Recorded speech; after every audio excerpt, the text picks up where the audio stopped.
نیک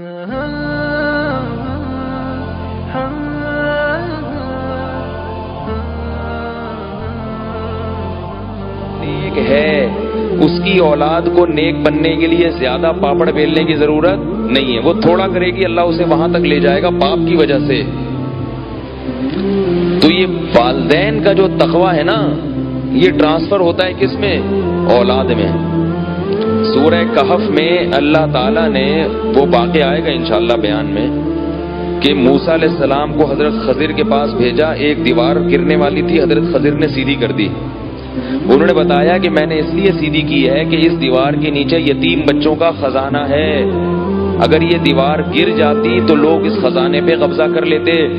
اللہ نے مجھے کہا کہ اس دیوار کو سیدھا کرو کیونکہ کانا ابوہما صالحا, ان بچوں کا باپ نیک آدمی تھا. غیب سے اللہ نے اس دیوار کے سیدھا کرنے کا انتظام کیا کہ باپ نیک تھا تو بچوں کو ضائع ہونے سے بچاؤں گا میں. تو جب یہ جوان ہو جائیں گے نا ان کو پتہ چلے گا, پھر خود خزانہ نکال لیں گے وہاں سے.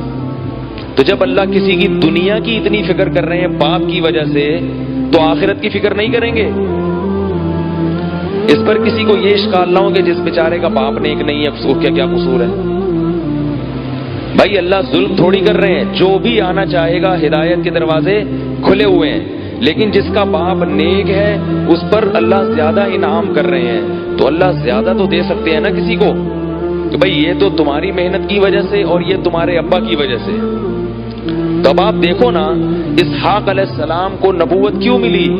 کیونکہ وہ ابراہیم علیہ السلام کے بیٹے تھے, اللہ کے خلیل کے بیٹے تھے. یعقوب علیہ السلام کو نبوت کیوں ملی؟ بولو نا.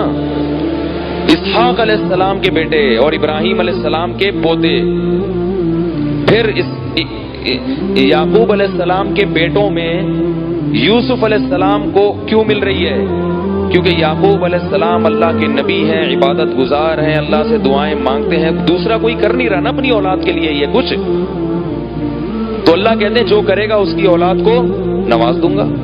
نبوت اللہ کا خاص فضل ہے جس میں انسان کے ارادے کا اور اختیار کا دخل نہیں ہوتا.